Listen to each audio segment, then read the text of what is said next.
أعوذ بالله من الشيطان الرجيم. بسم الله الرحمن الرحيم.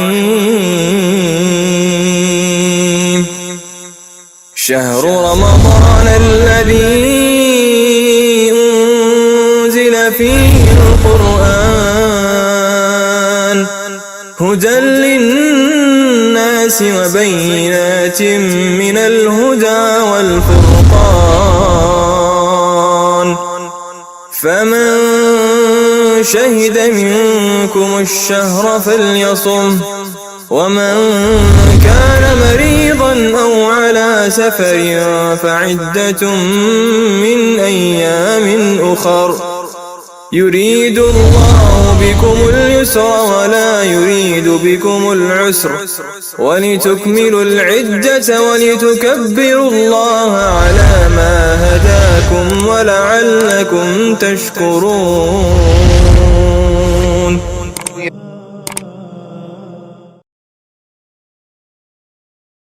أعوذ بالله من الشيطان الرجيم. بسم الله الرحمن الرحيم. الحمد لله الذي خلق السماوات والأرض وجعل الظلمات والنور ثم الذين كفروا بربهم يعدلون. هو الذي خلقكم من طين ثم قضى أجلا وأجل مسمى عنده ثم أنتم تمترون. وهو الله في السماوات وفي الأرض يعلم سركم وجهركم ويعلم ما تكسبون. وما تأتيهم من آية من آيات ربهم إلا كانوا عنها معرضين. فقد كذبوا بالحق لما جاءهم فسوف يأتيهم أنباء ما كانوا به يستهزئون. ألم يروا كم أهلكنا من قبلهم من قرن مكناهم في الأرض ما لم نمكن لكم وأرسلنا السماء عليهم مدرارا وجعلنا الأنهار تجري من تحتهم فأهلكناهم بذنوبهم وأنشأنا من بعدهم قرنا آخرين. ولو نزلنا عليك كتابا في قرطاس فلمسوه بأيديهم لقال الذين كفروا إن هذا إلا سحر مبين. وقالوا لولا أنزل عليه ملك ولو أنزلنا ملكا لقضي الأمر ثم لا ينظرون. ولو جعلناه ملكا لجعلناه رجلا وللبسنا عليهم ما يلبسون. ولقد استهزئ برسل من قبلك فحاق بالذين سخروا منهم ما كانوا به يستهزئون. قل سيروا في الأرض ثم انظروا كيف كان عاقبة المكذبين.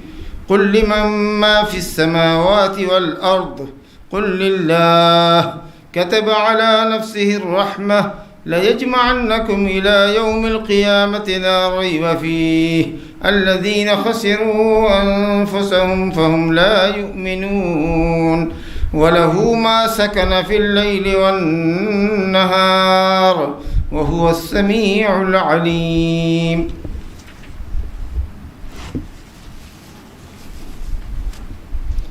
سورہ انعام مکی صورت ہے اور 165 آیات پر مشتمل صورت ہے. یکبارگی نبی صلی اللہ علیہ وسلم پر یہ پوری صورت اتری ہے. البتہ ایک ضعیف روایت اس کی فضیلت میں آتی ہے کہ جو کوئی رات اور دن میں اس کو پڑھے گا تو 70,000 فرشتے اس کے لیے دعائے رحمت و مغفرت کریں گے. یہ حدیث ترمذی کی ہے لیکن سند ضعیف ہے اس کی، بلکہ اس میں ایک راوی متہم بالکذب ہے، جھوٹا راوی ہے، گویا انتہائی ضعیف روایت ہے. بہرحال اس میں مکی صورت میں جیسا کہ آپ جانتے ہیں کہ مکی صورت کی خصوصیات ہی ویسی ہے کہ اس میں اللہ تعالیٰ کی توحید کا بیان زیادہ ہوتا ہے. رسول اللہ وسلم کی رسالت، ایمان بالآخرت کا ذکر ہوتا ہے اور اس میں تقریباً شاید 80 نمبر کی آیت کے بعد آفٹر 80 جو آیت ہے اس کے اندر اہل جاہلیت کی حماقتوں کو اور جہالتوں کو اور انتہائی ان کی بے وقوفیوں کا بیان آیا ہے. تو اگر اہل جاہلیت کے مکروہ چہرے کو، اہل جاہلیت کے مکروہ چہروں کو اور ان کے غلط کارناموں کو اگر جاننا ہو تو نبی صلی اللہ علیہ وسلم نے فرمایا کہ سورہ انعام کی آیت نمبر 80 کے بعد سے پڑھو، پھر دیکھو کہ کیا ان کے یہاں جہالت تھی اور کیا بے وقوفی تھی ان کے یہاں. بہرحال تو یہ صورت بڑی عظیم صورت ہے، اور اس صورت کا آغاز اللہ رب العالمین نے اپنی تعریف سے کیا ہے. الحمدللہ الذی خلق السماوات والارض وجعل الظلمات والنور. تمام تعریف اس اللہ کے لیے جس نے آسمانوں کو اور زمین کو اور ظلمتوں کو اور نور کو پیدا کیا. جس اللہ نے 7 آسمان پیدا کیے، 7 زمین بھی ہے، اور اسی طریقے سے اللہ نے ظلمتوں کو پیدا کیا اور روشنی کو پیدا کیا.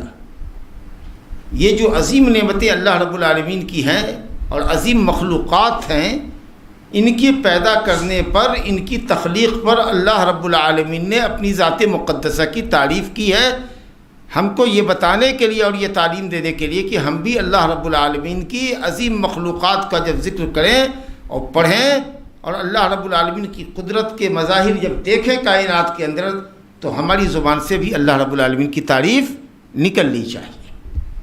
تو اللہ تعالیٰ اس میں اپنی تعریف کر کے ہمیں اپنی تعریف کرنے کی تعلیم دے رہا ہے. اسی طریقے سے اللہ رب العالمین نے اپنی عظمت، اپنی کبریائی، اپنی بڑائی اور اپنے عدم عیب و نقص کے اوپر کہ اس کے اندر کسی قسم کا کوئی عیب، اس کے اندر عیب و نقص نہیں ہے، اس کے اوپر بھی اللہ تعالیٰ نے اپنی تعریف کی ہے. وَقُلِ الْحَمْدُ لِلَّهِ الَّذِي لَمْ يَتَّخِذْ وَلَدًا وَلَمْ يَكُنْ لَهُ شَرِيكٌ فِي الْمُلْكِ وَلَمْ يَكُنْ لَهُ وَلِيٌّ مِّنَ الذُّلِّ وَكَبِّرْهُ تَكْبِيرًا. وَقُلِ الْحَمْدُ لِلَّهِ الَّذِي، تمام تعریف اس اللہ کے لیے ہے جس کے پاس اولاد نہیں ہے، جو بے اولاد کے.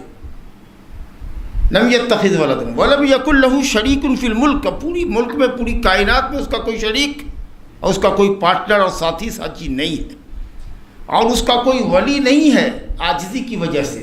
ولی تو وہ مومنوں کو بناتا ہے، انبیاء اور رسول تو ولی ہیں، صالحین بندے تو ولی ہیں، لیکن وہ دوست ایسا دوست نہیں ہے جو دوست کی مدد کرے. اللہ رب العالمین کہیں کمزور تھا کہ انبیاء نے اور اولیاء نے اس کی مدد کی، نعوذ باللہ، ایسا نہیں. ولم یکن لہ ولی من الذل وکبرہ تکبیرا، اور اللہ تعالیٰ کی عظمت اور کبریائی بیان کرو. تو اللہ نے آسمان اور زمین پیدا کیا، ابتدائے آفرینش پر اللہ تعالیٰ کی تعریف کرو. اسی طریقے سے مومنین جب جنت میں چلے جائیں گے تو فرشتے بھی یسبحون بحمد ربہم، اللہ کی تسبیح اور بیان کریں گے. اور آخری جملہ جو اہل جنت کے منہ سے نکلے گا اور فرشتوں کے منہ سے نکلے گا، وقیل الحمد للہ رب العالمین. تو ابتدا سے لے کر جنت پہنچنے تک الحمدللہ رب العالمین. اسی طریقے سے اللہ رب العالمین نے عظیم کتاب اتاری قرآن مجید. اتنی بڑی نعمت ہے کہ اس نعمت پر اللہ نے اپنی تعریف کی. سورہ کہف کے اندر آیت پڑھیے،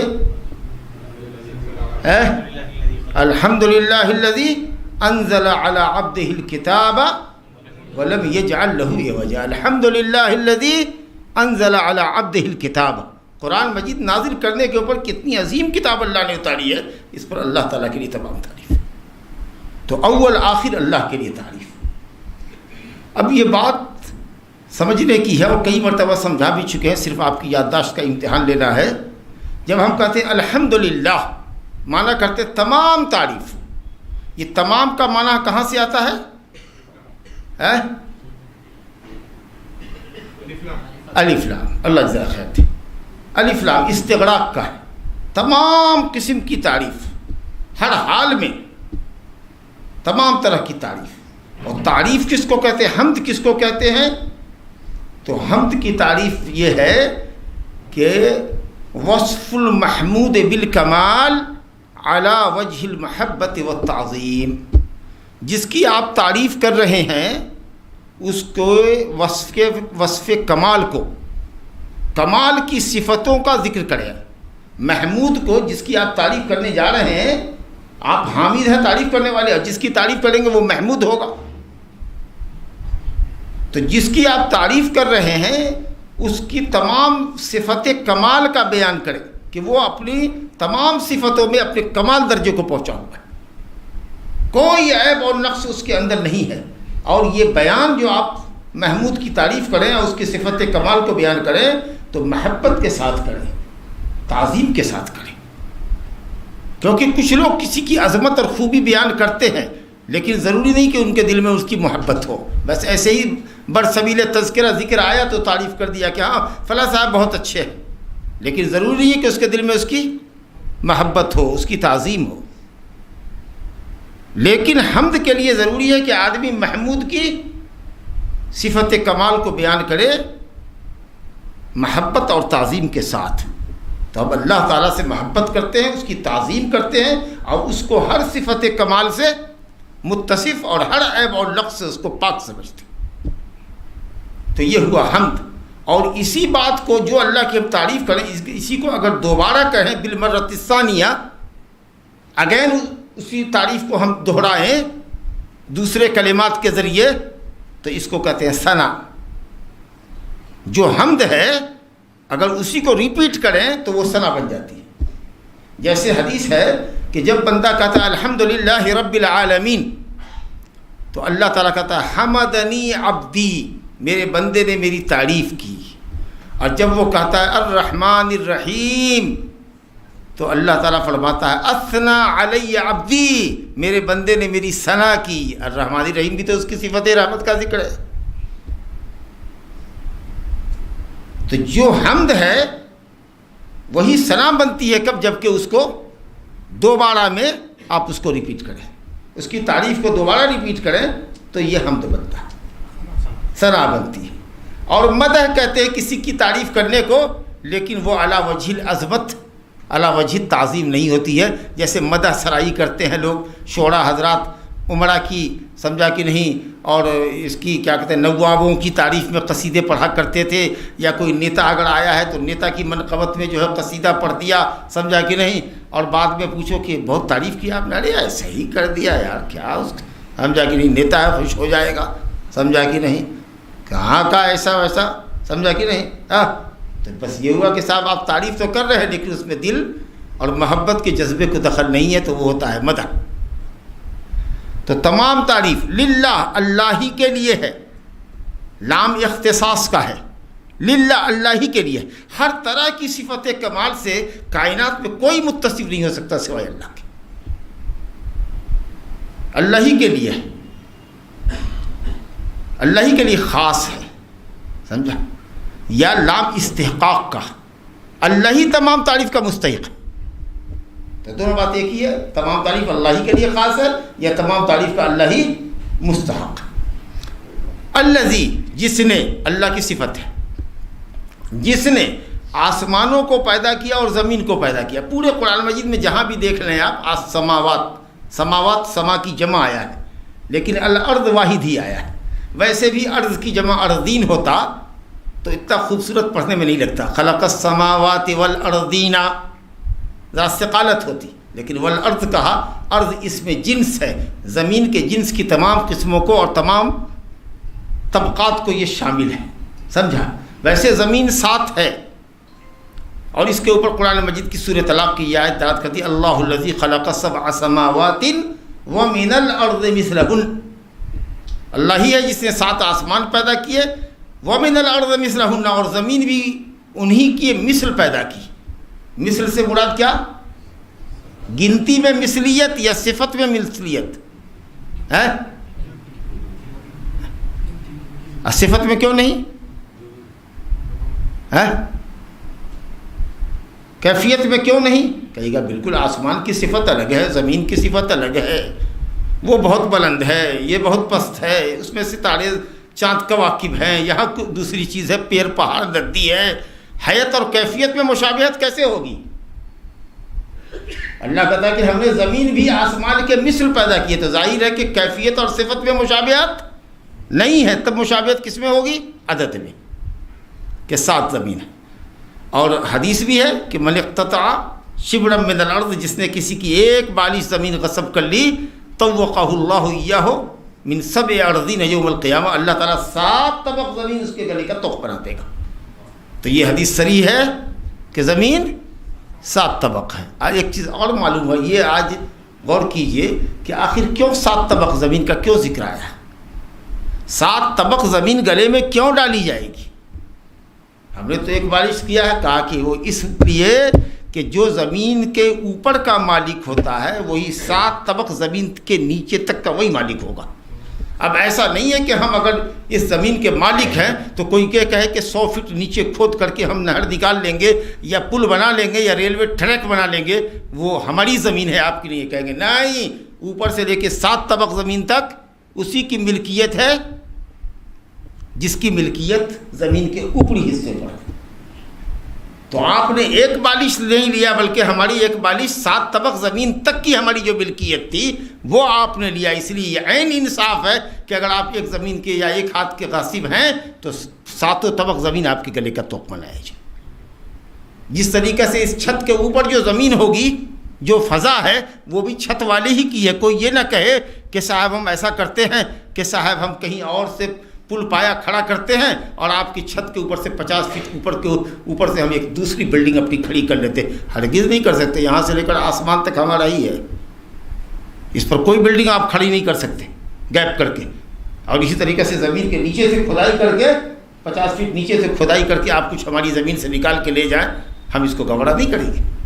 الحمدللہ. تو خلق السماوات والارض وجعل الظلمات والنور، ظلمات کو اللہ نے جمع ذکر کیا ہے، النور کو واحد کیا ہے. روشنی ہے، لیکن ظلمت کئی طرح کی ہے. ایک تو کفر کی ظلمت، ایک رات کی ظلمت، ایک جہالت کی ظلمت، ایک ظلم کی ظلمت. ظلمتی ہی ظلمت ہے، سمجھا کہ نہیں؟ اب یہ نور اور ظلمت کا جو ذکر آیا ہے تو لوگوں نے کہا کہ کفر و جہالت کی ظلمت اور علم و ایمان کا نور مراد ہے. اور بعض مفسرین نے کہا کہ اس سے رات کی تاریکی اور دن کا اجالا مراد ہے. چلیے سب مراد ہوگا، یہ بھی ظلمت وہ بھی ظلمت، یہ نور بھی، ایمان کا نور بھی، دن کا نور بھی، دن کی روشنی بھی، سب مراد ہوں گے. مگر ایک بات بڑی اچھی لگی، ایک مفسر کا آج قول میں پڑھ رہا تھا تو انہوں نے کہا کہ یہ 4 چیزوں کا خاص طور سے اللہ نے ذکر کیا، آسمان کا، زمین کا، ظلمت کا اور نور کا. یہ کیوں؟ کہا کہ دنیا کے اندر اگر دیکھو کہ کافر قوموں کو تو وہ انہی چیزوں کی پرستش کرتی ہے. یہ بات بڑی اچھی لگی. کہا کہ دیکھو جو لوگ مشرک ہیں، وہ شرک کرنے والے، بت پوجنے والے، بت پوجتے ہیں، مٹی کا بت بنائیں یا پتھر کا بنائیں یا تانبے کا بنائیں یا سونے کا بنائیں یا چاندی کا بنائیں، وہ سب چیز، ان تمام چیزوں کا تعلق زمین سے. زمین کے اوپر کی چیز ہے، زمین کے نیچے جو دھاتیں ہیں، جی جو مائنس ہیں، پتھر کے ہوں یا جو بھی ہو، سونے اور چاندی، وہ سب زمین سے ہی نکلتے ہیں نا جی، کہ آسمان سے برستا ہے. تو کہا کہ جتنی مورتی پوجا کرنے والے لوگ ہیں، غیر اللہ کی پرستش کرنے والے، وہ زمین اور زمین کے جنس کی اشیاء کی پوجا کرتے ہیں جو زمین کو اللہ نے پیدا کیا. اور جتنے سابعی ہیں، جو کواکب پرست ہیں، حضرت ابراہیم علیہ السلام کی قوم تھی، وہ آسمان کے کواکب اور سیاروں کی پرستش کرتی تھی، تو اس لیے اس کا ذکر ہوا آسمان میں. ٹھیک ہے. مسیحی جو ہیں، نصرانی، یہ حضرت عیسیٰ علیہ السلام کی پرستش کرتے ہیں. حضرت عیسیٰ علیہ السلام کا بھی تعلق زمین ہی سے ہے، کیونکہ وہ بھی انسانوں میں سے ایک انسان ہیں اور مریم کے بدن سے پیدا ہوئے، زمین کے اوپر پیدا ہوئے، آسمان پر پیدا نہیں ہوئے. ان کا بھی تعلق زمین ہی سے. اور جو مجوسی ہیں، جو آتش پرست ہیں، وہ نور کی اور ظلمت کی پرستش کرتے ہیں، جس کو ان کے یہاں کہتے ہیں یزدہ اور اہرمن. یزدہ کہتے ہیں نور کے خالق کو، ان کے یہاں 2 خدا کا تصور ہے.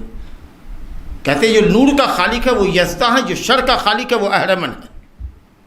نور اور ظلمت کی وہ پرستش کرتے ہیں، اس لیے ان کے یہاں آگ کی پرستش ہوتی ہے. اور یہ جو آپ جو دیکھتے ہیں کہ شب برات کے موقع پر اور شب معراج کے موقع پر جو چراغا ہوتا ہے مسجد میں اور گھروں کے اندر، یہ انہی مجوسیوں کی سنت ہے جس کو مسلمان استعمال کر رہا ہے. ورنہ ہمارے یہاں یہ چراغا کہاں سے؟ یہ دیوالی منانے والے جانے یا مجوسی جانے جو آگ کی پوجا کرتے ہیں، وہ پورے گھر کو سجاتے ہیں. اور ہمارے یہاں بھی وہی کیفیت ہوتی ہے. مسجدوں پر پوری سجاوٹ ہوتی ہے قمقموں سے، لائٹ سے، لگتا ہے کہ صاحب یہ قوم روشنی کی پوجا کر رہی ہے. سمجھا کہ نہیں؟ تو مورخین نے لکھا ہے کہ جب سے یہ شکل پیدا ہوئی ہے، اس میں مجوسیوں کی لوگوں نے پیروی کی، آتش پرستوں کی. تو اب کون رہ گیا؟ مشرکین آ ہی گئے، یہود آ ہی گئے، اور کواکب پرست آ ہی گئے. تو اللہ رب العالمین نے ان تمام چیزوں کی مخلوقیت کو ذکر کر دیا جن کو لوگوں نے خالق سمجھ رکھا ہے، جن کی پرستش کر رہے ہیں. اللہ نے کہا تمام تعریف صلی اللہ کے لیے جس نے آسمان کو، زمین کو، نور کو، ظلمت کو پیدا کیا. تم نور کی پرستش کرتے ہو، ظلمت کی پرستش کرتے ہو.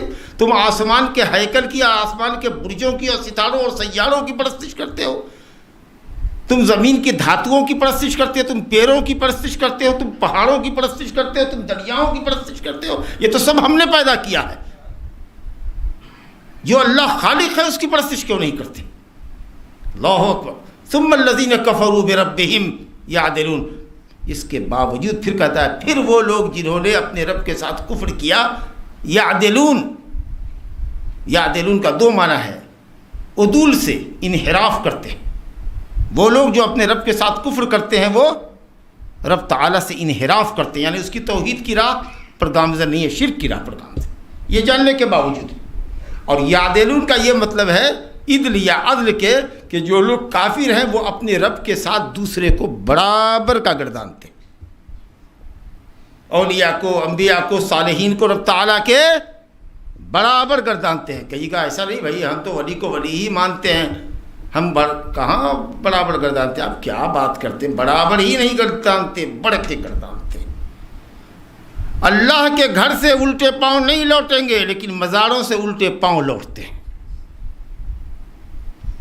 اللہ کے نام کی جھوٹی قسم کھا لیں گے لیکن بزرگوں کے نام کی قسم، حالانکہ وہ جائز نہیں، ہم مثال صرف دے رہے ہیں. بزرگوں کے نام کی سچی قسم بھی نہیں کھائیں گے جبکہ اللہ کے نام کی جھوٹی قسم کھا لیں گے. سمجھا؟ اور کہتے ہیں برابر نہیں کریں گے. یہ مشرکین کل قیامت کے دن یہ اقرار کریں گے تاللہ ان کنا لفی ضلال مبین اذ نسویکم برب العالمین. ہم بڑی کھلی ہوئی گمراہی میں تھے کہ ہم تم کو، جن کی پرستش کر رہے ہیں، ہم تم کو رب العالمین کے برابر برابر گردانتے تھے. یہ تو قرآن نے اقرار کیا کہ مشرکین یہ اقرار کریں. اللہ تعالیٰ نے کہا وَمِنَ النَّاسِ مَن يَتَّخِذُ مِن دُونِ اللَّهِ أَندَادًا يُحِبُّونَهُمْ كَحُبِّ اللَّهِ. لوگوں میں کچھ لوگ ایسے بھی ہیں جو غیر اللہ سے، اللہ کے علاوہ سے اتنی محبت کرتے ہیں جتنی کہ وہ محبت اللہ سے کرتے ہیں. تو برابر ہوئی کہ نہیں؟ محبت میں برابری ہے کہ نہیں ہے؟ تو یہ دو معنی ہوا یعدلون کا کہ پھر یہ کفار رب تعالیٰ سے عدول کرتے ہیں، انحراف کرتے ہیں، انصراف کرتے ہیں، کفر کی راہ پر پلٹ رہے ہیں توحید کی راہ کو چھوڑ کر. یا یہ کہہ لیجئے کہ پھر یہ کفار اپنے رب کے ساتھ دوسرے کو برابر کا گردانتے ہیں. اچھا اس میں ٹیکنیکل چیز ہے، ماشاءاللہ پڑھے لکھے لوگ ہیں آپ حضرات، اچھی مجلس ہے. ثم الذین کفروا، پھر جن لوگوں نے کفر کیا. بربہم یعدلون، یہ بربہم کا تعلق کفرو سے کہ یعدلون سے؟ جن لوگوں نے کفرو بربہم، اپنے رب کے ساتھ کفر کیا، وہ انحراف کرتے ہیں یا وہ برابر کرتے ہیں؟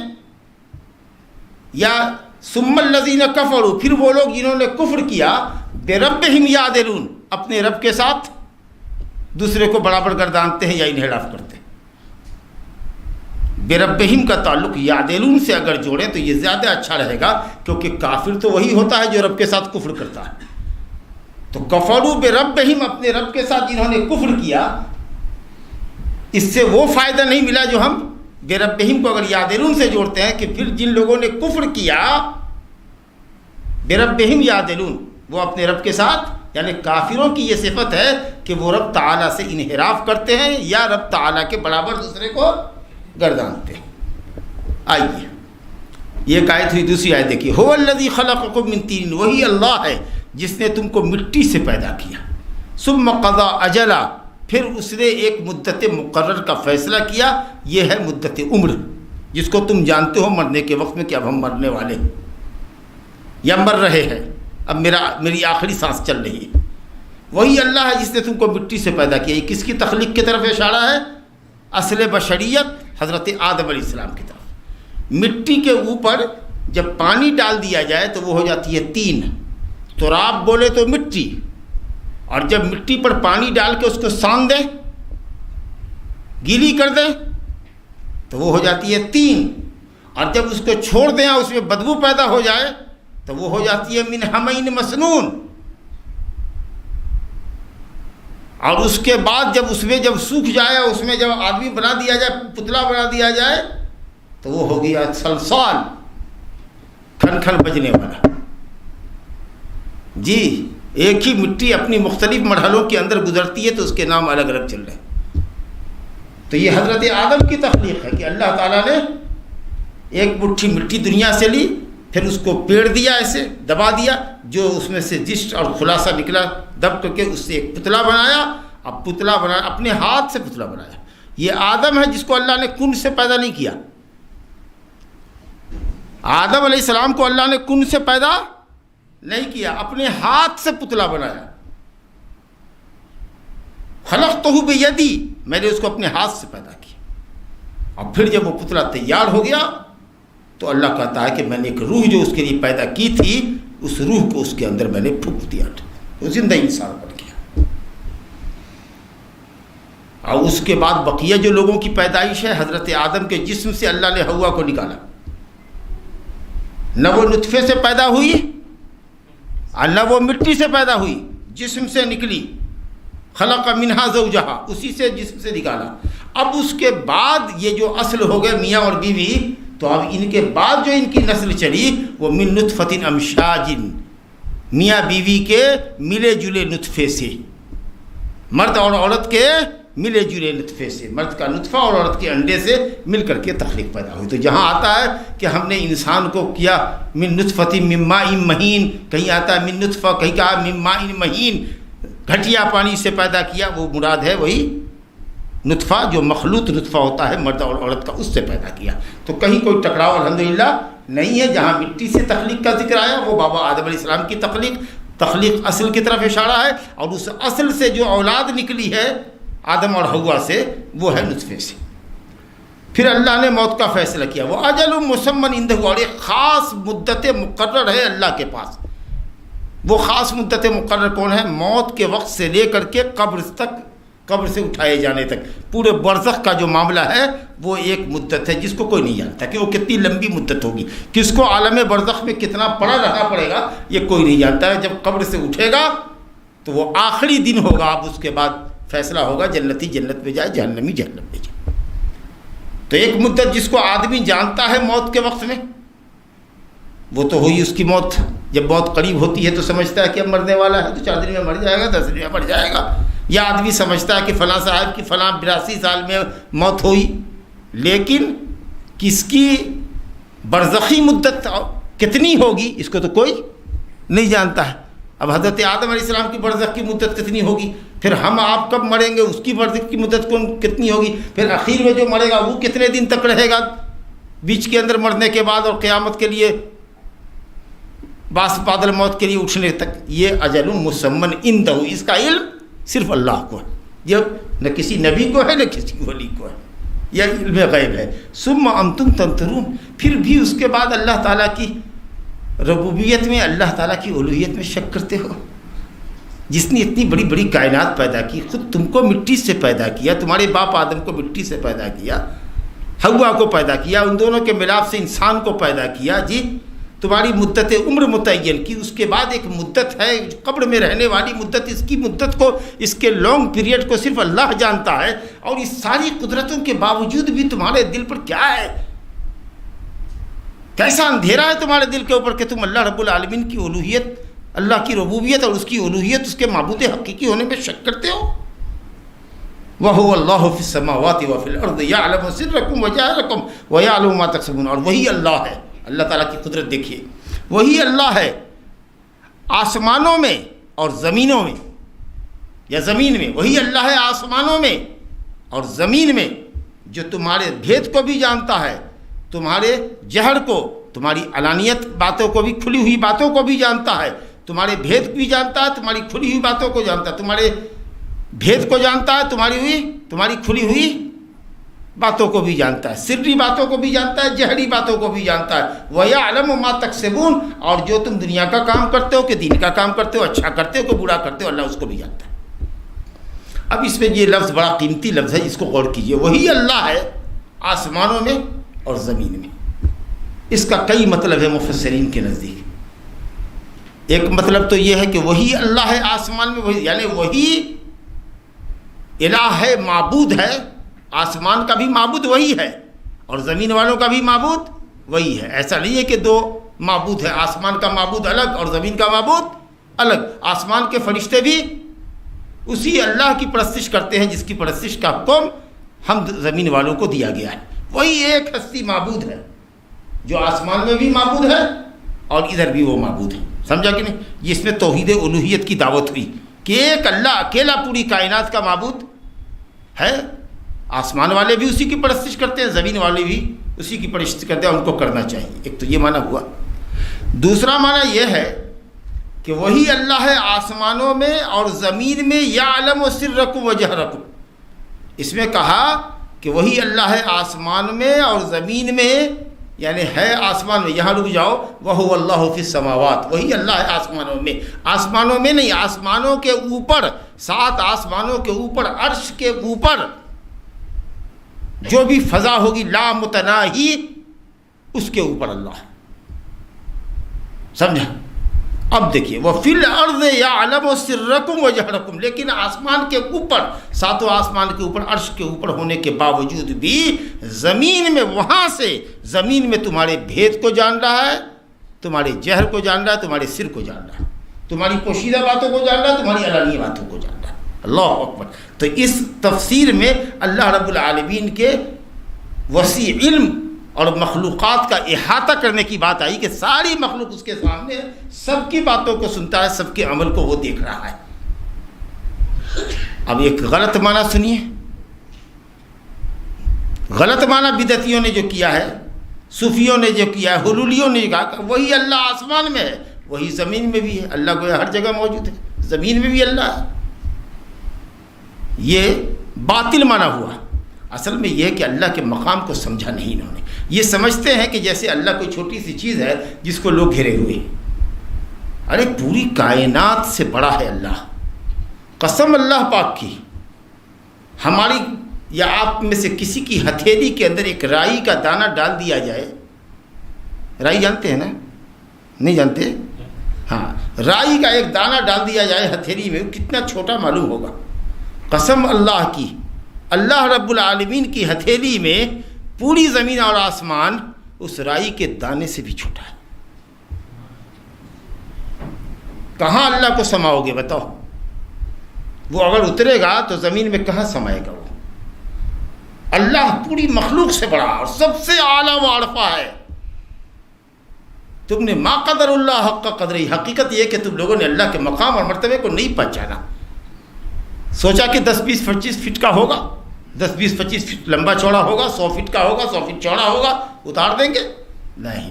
کوئی مخلوق, پورا آسمان, پوری زمین اللہ رب العالمین کا احاطہ کر ہی نہیں سکتی. وہ اس کے اسپیس اس کے لیے کافی ہی نہیں ہے. اس لیے 7 آسمان کے اوپر عرش, اور عرش کے اوپر جو لامتناہی فضا ہو سکتی ہے جس کا علم اللہ کو ہے, وہ اس کے اوپر ہے. اللہ اکبر. تو یہ معنی ہرگز نہیں کہ اللہ زمین میں ہے. اللہ اپنی ذات سے عرش کے اوپر ہے. مقصد یہ ہے کہ وہی اللہ آسمان کا بھی اللہ ہے, وہی معبود ہے, زمین میں بھی وہی معبود ہے. یہ بھی کہ زمین والوں کا کوئی دوسرا معبود ہو, یا وہ اللہ آسمان میں ہے یعنی آسمان کے اوپر, عرش کے اوپر ہو کر کے بھی. وَفِي الْأَرْضِ يَعْلَمُ سِرَّكُمْ, زمین میں یعنی یعلم کا تعلق, فی الارض کا تعلق یعلم سرکم و جہرکم سے لگا دیجئے کہ وہ زمین میں تمہارے بھید کو اور تمہاری جہر کو جانتا ہے. وَيَعْلَمُ مَا تَكْسِبُونَ. اب جب یہ اتنی آیتوں میں اللہ کی توحید کا بیان آیا اور شرک کی مذمت آئی, تو اگلی آیتوں میں رسول اللہ صلی اللہ علیہ وسلم کی رسالت کا ذکر آ رہا ہے. کہ وَمَا تَأْتِيهِم مِّنْ آیَةٍ مِّنْ آیَاتِ رَبِّهِمْ إِلَّا كَانُوا عَنْهَا مُعْرِضِينَ. ان کفار کے پاس نہیں آتی ہے آیتوں میں سے, اللہ کی آیتوں میں سے کوئی آیت, اللہ تعالیٰ کی نشانیوں میں سے کوئی نشانی, نبی کے معجزے کے لیے, نبی کی نبوت کے ثابت کرنے کے لیے, الا کانوا عنہا معرضین, مگر یہ اس سے اعراض کرتے اور اس معجزے کی قدر نہیں کرتے. فقد کذبوا بالحق لما جاءہم, انہوں نے حق کو جھٹلایا جب حق ان کے پاس آیا. حق سے مراد محمد صلی اللہ علیہ وسلم یا حق سے مراد یہ قرآن؟ اس قرآن کی کتاب الہی ہونے کو جھٹلایا مشرکین مکہ نے، اور نبی صلی اللہ علیہ وسلم جو نبی برحق تھے ان کو بھی جھٹلایا۔ لما جاءہم فسوف یأتیہم انباء ما کانوا بہ یستہزئون، سوف تاخیر کے لیے ہے لیکن ضروری ہے، ان جھٹلانے والوں کے پاس دیر سویر ضرور دیکھنا کہ رسولوں کے ساتھ استہزاء کرنے والوں کی جو خبریں ہیں ماضی میں، قوم عاد اور سمود اور قوم شعیب و لوط، ان کی جو قوم فرعون کی جو واقعات ہیں، وہ واقعات ان قوموں کے ساتھ بھی، موجودہ قوم کے ساتھ بھی دہرایا جائے گا، وہ وقت آ جائے گا۔ اگر انہوں نے نبی صلی اللہ علیہ وسلم کی نبوت اور رسالت کو نہیں قبول کیا اور تکذیب کی راہ پر لگے رہے، فسوف یاتیہم، دیر کے لیے، سوف تصویف کے لیے تاخیر سے، دیر سے صحیح لیکن ضرور آ کے رہے گی ان کے پاس وہ خبریں جو نبیوں کے استہزاء کرنے والوں کے پاس آیا کی ہے، یا جو نبیوں کے تعلق سے جو آپ پڑھتے ہیں جو خبریں، وہ خبریں یا اسی طرح کی عذاب اس قوم پر بھی آئے گا۔ سمجھے گی؟ ارے مشرکین مکہ چیلنج کرتے تھے کہ لینا ہو عذاب، اللہم ان کان ھذا ھو الحق من عندک فامطر علینا حجارۃ من السماء، کیوں نہیں پتھر کی بارش دیتا ہے ہم کو، مار دے۔ ابو جہل اعلانیہ کرتا تھا، کاہی کو اللہ کرتا، اللہ تعالیٰ نے فرمایا کہ وما کان اللہ معذبہم وہم یستغفرون، وما کان اللہ لیعذبہم وانت فیہم وما کان اللہ معذبہم وہم یستغفرون، جب تک نبی زندہ ہے قوم کو ہلاک نہیں کر سکتے، اور جب تک قوم اللہ سے استغفار کر رہی ہے اللہ تعالیٰ ہلاک نہیں کرے گا۔ اگر اسی وقت ہلاک کر دیتے تو دنیا کے اندر آخری نبی کی قوم اگر ہلاک ہو جاتی تو پھر آتا کون؟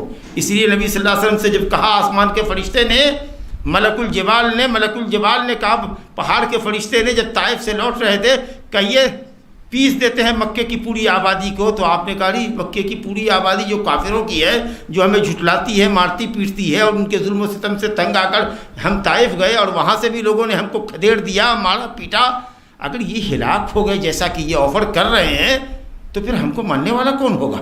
یا اللہ کہا کہ نہیں ایسا مت کرو، لعل اللہ یخرج من اصلابہم من یعبد اللہ، اللہ تعالیٰ شاید آگے چل کر کے ان کی نسل سے ایسے بچوں کو پیدا کرے گا، ایسی نسل پیدا کرے گا جو صرف اللہ کو پوجنے والی اور عبادت کرنے والی ہوگی۔ اور دیکھیے کوئی زیادہ دن نہیں گزرا ہے فتح مکہ کے بعد اور اس کے بعد سب کے سب مسلمان ہو گئے، سب جا کے نہیں۔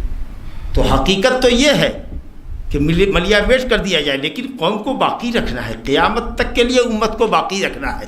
کوئی دوسری امت نہیں آنے والی ہے زمین میں، کوئی دوسرا نبی نہیں آنے والا ہے، کوئی دوسری کتاب نہیں آنے والی ہے، اس لیے جتنی شرارت لوگ کرتے ہیں پوری نسل برباد ہونے والی نہیں ہے۔ جزوی طور پر یہاں وہاں عذاب اللہ کا آتا ہے لیکن ہلاک نہیں کیے جا سکتے۔ بہرحال الم یروا کما اہلکنا من قبلہم من قرن، کیا یہ نہیں دیکھتے؟ دیکھنا دو طرح سے ہوتا ہے، ایک رویت علمیہ، ایک رویت بصریہ، آنکھ سے دیکھنا اور علم سے دیکھنا، یعنی کیا ان کے پاس علم نہیں ہے، یا رویت بصریہ، کیا انہوں نے ان قوموں کے دیار نہیں دیکھے، ان کھنڈرات سے ان کا گزر کبھی نہیں ہوا جن قوموں کو ہم نے ہلاک و برباد کیا ہے؟ کبھی یہ دیار عاد و سمود سے نہیں گزرے؟ سفر کے دوران انہوں نے مدائن صالح کا سفر نہیں کیا؟ کیسی کیسی قوموں کو ہم نے، جابر اور ظالم اور طاقتور قوموں کو ہم نے ہلاک کیا ہے۔ اللہ فرماتا ہے اولم یروا، کیا انہوں نے نہیں دیکھا یا نہیں جانا؟ کم اہلکنا، کم خبریہ ہے یہاں پر کہ بہت سی قوموں کو، قرون، بہت سی قوموں کو، بہت سی امتوں کو، قرن اصل میں ایک لمبی مدت، زمانے کی ایک لمبی مدت کو کہتے ہیں، جس کو کہتے ہیں نا قرن، ایک قرن بیت گیا، کئی صدی بیت گئی، قرن مانے صدی۔ اب تو کچھ لوگ کہتے ہیں کہ قرن صدی کا نام ہے، لیکن قرن صدی کا نام نہیں ہے، قرن اصل میں کہتے ہیں اقران کے مر جانے کا نام ہے۔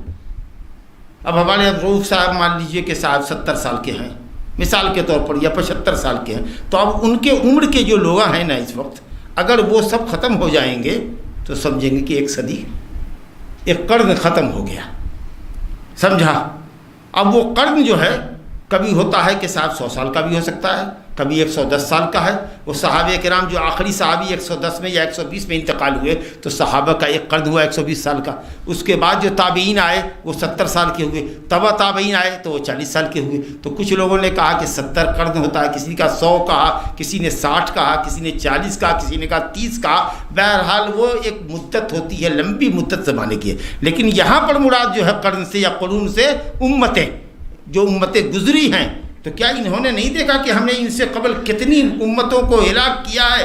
مکناہم فی الارض ما لم نمکن لکم، جن کو ہم نے زمین میں وہ تمکنت، وہ غلبہ، وہ اقتدار، وہ طاقت عطا کی تھی جو مکہ والوں تم کو حاصل نہیں ہے۔ تم سے بڑے لوگ تھے، بڑی ملکیت، مال، اولاد، طاقت، قوت، پیسے، سب میں وہ تم سے آگے تھے۔ وَأَرْسَلْنَا السَّمَاءَ عَلَيْهِمْ مِدْرَارًا، اور ہم نے ان کے اوپر پانی برسایا، مدرارا بفعالا، مبالغہ کا صیغہ ہے، جب جب ان کو پانی کی ضرورت ہوئی تب، جیسے کہ گائے والا جب چاہے اپنے گائے کو دودھ لے، اس کے تھن میں دودھ ہے نا، کھلاتا پلاتا رہتا ہے، ضرورت ہوئی تو ایک لیٹر ابھی دودھ لیا، ضرورت ہوئی تو 1 گھنٹہ کے بعد پھر اس کو چارہ دے کے پھر دودھ لیا، پھر شام میں ضرورت ہوئی پھر دودھ لیا۔ اللہ فرماتا ہے کہ ہم اتنے خوش تھے ان کے اوپر کہ جب جب ان کی فصلوں کو بارش کی ضرورت ہوتی تھی نا، ٹھیک اسی وقت پر ہم ضرورت کے مطابق بارش دے دیتے تھے۔ آسمان سے برف پگھلا دیتے تھے، وہ نہر کے ذریعے آتی، آپ پاشی کر لیتے، بارش برسا دیتے، وادی میں پھیل جاتی، سمجھا کہ نہیں؟ ہر طرف سبزی، شادابی۔ عرب کا علاقہ دنیا میں سب سے زیادہ سبز و شاداب تھا۔ جہاں یہ قومیں پائی گئی، یمن اور حجاز اور شام وغیرہ کا علاقہ سب سے زیادہ ہرا بھرا علاقہ تھا۔ ظلم اور زیادتی جب حد سے بڑھی نا تو اللہ رب العالمین نے ہریالی کو ختم کر دیا۔ جی، قحط کی وجہ سے ہریالی ختم ہو گئی، ریت ریت ریت ریت ریت کا سلسلہ آ گیا۔ اور اب بھی اگر آپ چلے جائیے شام کے علاقے کے اندر تو بڑی ہریالی آپ کو ملے گی، بہت تر و تازہ علاقہ تھا۔ جب کہا یہ حالت تھی ہماری، مدرارا، در یا درو کے معنی تھا دودھ دہنا، سمجھا کہ جب جب ضرورت کے مطابق ان کی بارش کی ضرورت ہوتی تھی ہم بارش ان کے لیے برساتے تھے۔ وَجَعَلْنَا الْأَنْهَارَ تَجْرِي مِن تَحْتِهِمْ، اور ان کے نیچے نہریں بہتی تھی، چاہے وہ نہر جو پہاڑ سے پگھل کر کے برف آئی ہو پانی کی شکل میں، یا پھر وادی میں بارش برسی ہو اور وادی ہری بھری ہو گئی ہو ان کی۔ لیکن جب ایسی قوموں نے کفر اور شرک کی راہ اختیار کی تو اللہ کہتا ہے فَأَهْلَكْنَاهُمْ بِذُنُوبِهِمْ، ہم نے ان کے گناہوں کے سبب ان کو ہلاک کر دیا۔ وَأَنشَأْنَا مِن بَعْدِهِمْ قَرْنًا آخَرِينَ، اب پھر اس کے بعد ہم دوسری قوموں کو لے کر آئے، اور پھر جب ان قوموں نے اطاعت کی راہ اختیار کی تو ٹھیک نہیں، تو پھر ہم نے ان کو ہلاک کیا، اب پھر لے کر کے آئے۔ یہ تم دنیا کی آخری قوم ہو، یہ تم دنیا کی آخری قوم ہو۔ اب دیکھیے وارننگ ہو گئی، مکہ کے مشرکین کو وارننگ ہوئی نا کہ کتنے بڑے بڑے سورما کو تو اللہ تعالیٰ نے ہلاک اور برباد کر دیا، تم کس کھیت کی بولی ہو؟ ہاں، ایسے ایسے لوگ تھے، وہ سمود الذین جابوا الصخر بالواد، پہاڑوں کو تراش تراش کر گھر بنانے والے لوگ تھے۔ جی، اتنی طاقتور لوگ تھے، 60 ہاتھ کے لمبے لوگ تھے، ان کو ہم نے چھوڑا ہی نہیں گناہوں کے سبب، اور تم بچ جاؤ گے ہمارے عذاب سے۔ وارننگ ہے سخت اللہ تعالیٰ کی طرف سے۔ اس کے بعد ان کا تعنت اور سرکشی دیکھیے، کبھی کبھی کہتے تھے کہ کیوں نہیں اپنے اللہ سے کتاب منگواتے ہو، کتاب اترتی ہوئی دیکھیں ہم، اس کو اپنے ہاتھ سے ہم چھوئیں، اس کے بعد ہم تمہارے اوپر ایمان لاویں گے۔ اللہ اکبر۔ کہتے ہیں وَلَوْ نَزَّلْنَا عَلَيْكَ كِتَابًا فِي قِرْطَاسٍ، اے نبی اگر ہم آپ کے اوپر قرطاس میں ہلکی پھلکی چیز جو چھوئی جا سکتی ہو، قرطاس بولے تو پتھر پہ نہیں، تختے پہ نہیں، سمجھا کہ نہیں، چمڑا اس زمانے میں ہوتا تھا نا، وہی قرطاس سمجھیے، آج کل بولتے ہیں قرطاس تو کاغذ بولتے ہیں، سمجھا کہ نہیں، کاغذ جیسی کوئی پتلی اور چکنی چیز جو اس زمانے میں چمڑے کی شکل ہوتی تھی، اگر اس طرح کی چیزوں پر یا پتے وغیرہ کے اوپر یا کسی اور چیز کے اوپر اگر ہم قرآن کو اتار دیں، کتاب اتار دیں، اور اس کو یہ باقاعدہ اپنے ہاتھ سے چھوئیں، چھونا ہاتھ سے ہوتا ہے یا کچھ اور چیز سے ہوتا ہے؟ ہاں، تو فَلَمَسُوهُ بِأَيْدِيهِمْ، کہا کہ اپنے ہاتھ سے چھوئے، خالی اللہ تعالیٰ کہتا ہے فَلَمَسُوهُ، چھو دے، ہاتھ کہنے کی کیا ضرورت ہے؟ تو کہیے کہ تاکید کے لیے، چھونا پیر سے بھی ہوتا ہے، ذرا پیر سے چھو کے دیکھیں نا، ذرا سا زبان سے چھو کے دیکھیں، زبان نکال کر کے اس کو چھو کے دیکھیں، تو اگر پیر سے اور زبان سے چھونا ہے تو پھر ہاتھ کا ذکر مناسب ہے، اور نہیں اگر ہاتھ ہی سے چھونا ہے تو تاکید کے لیے کی ہے۔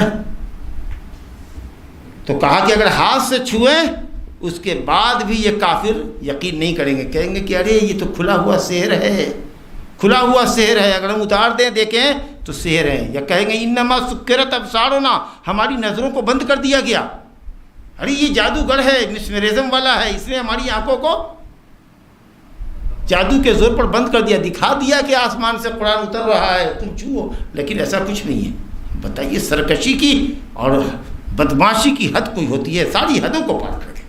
وقالوا لولا نزل علیہ ملک، اور یہ بھی اعتراض کرتے ہیں کہ یہ اکیلے خود کیوں آیا نبی، اس کے ساتھ فرشتہ کیوں نہیں آیا؟ ارے بھائی کائے کو فرشتہ آئے گا؟ کہا فرشتہ آتا فیکون معہ نذیرا، اس کے ساتھ وہ ڈرانے والا ہوتا. وہ بھی یہ بھی ہوتے ایک اور فرشتہ ہوتا جو تائید کرتا کہ یہ رسول ہے. کہا ارے بھائی فرشتہ آتا تو نور ہوتی ہے، فرشتہ تو نام ہے نور کا، وہ تو بالکل روشنی میں چمکتا رہتا، تمہاری آنکھ اس روشنی کو دیکھ ہی نہیں پاتی. کہتی کیسا لائٹ ہے بھائی، ہماری آنکھوں کو خراب کر رہے ہیں تم.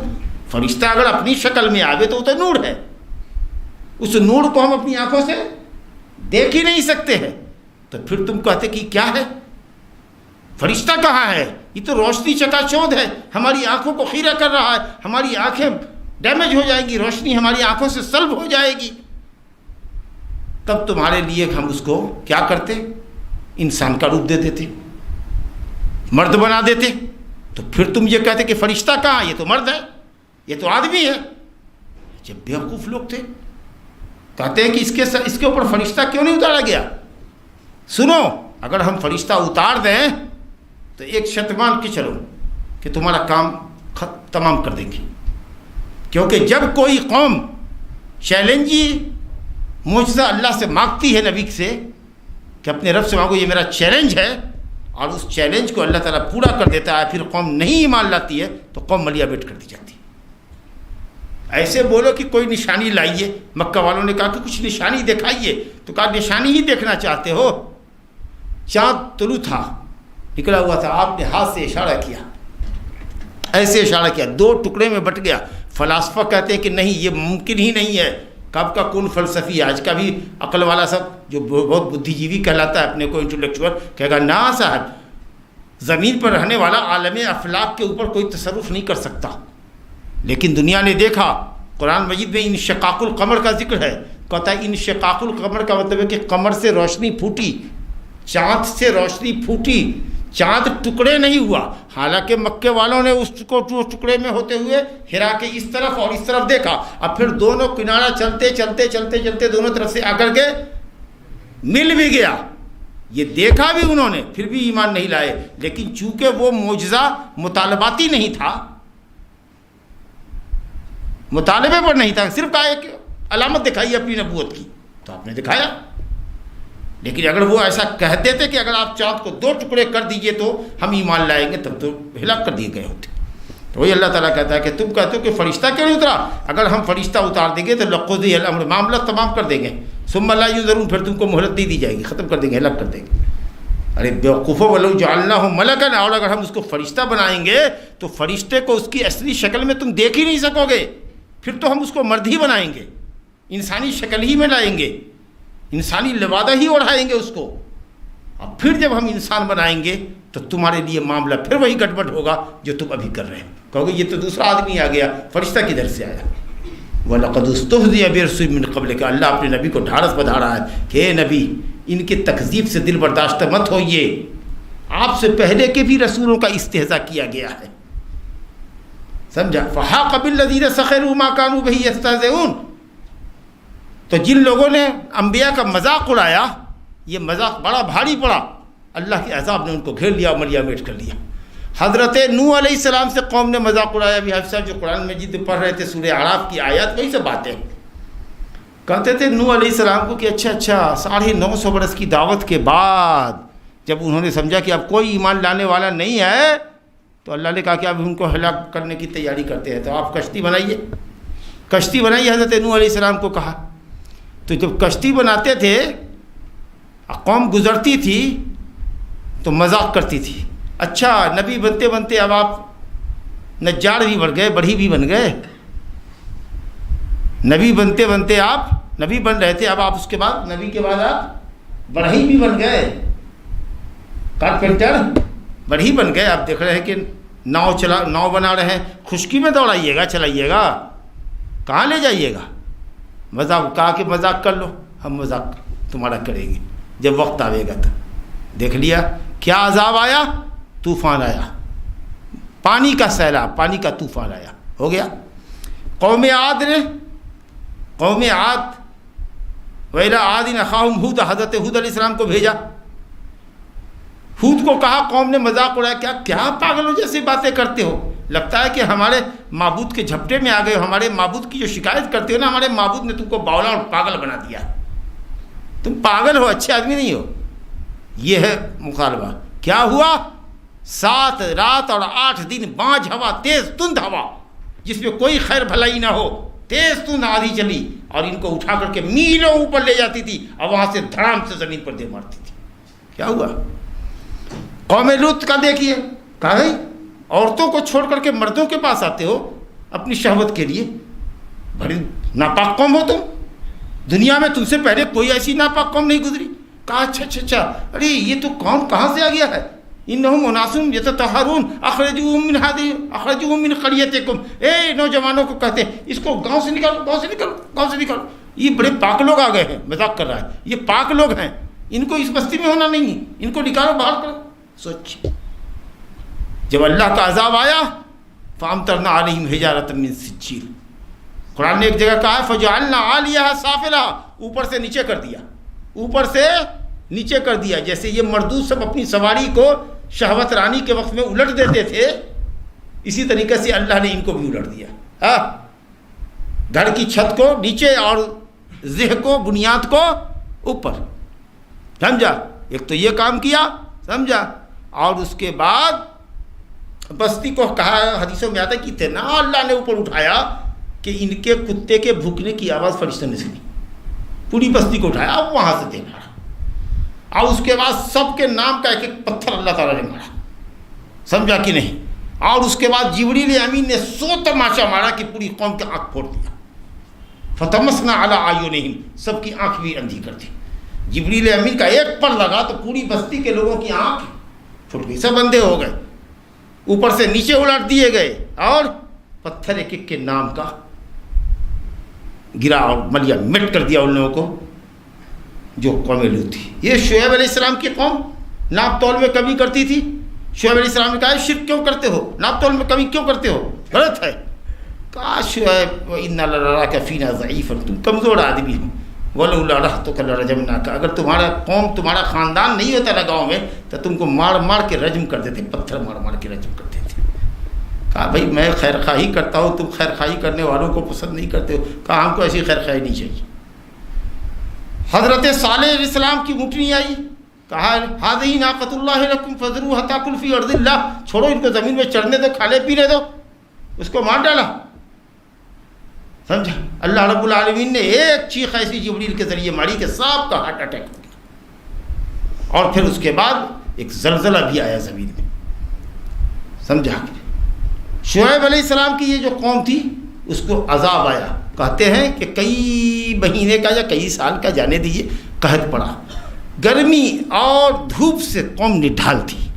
بدلی کا جب سایہ آیا، عذاب یوم ذلہ، جب عذاب آیا سائبان کا، تو بدلی کے سائے میں گئے سب کہ ذرا سا آرام ملے گا۔ ارے وہ کیا معلوم تھی کہ وہ بدلی ہے، وہ تو عذاب کی بدلی تھی، آگ کے گولے برسنا شروع ہو گئے قوم کے اوپر، اور پھر زلزلہ آیا۔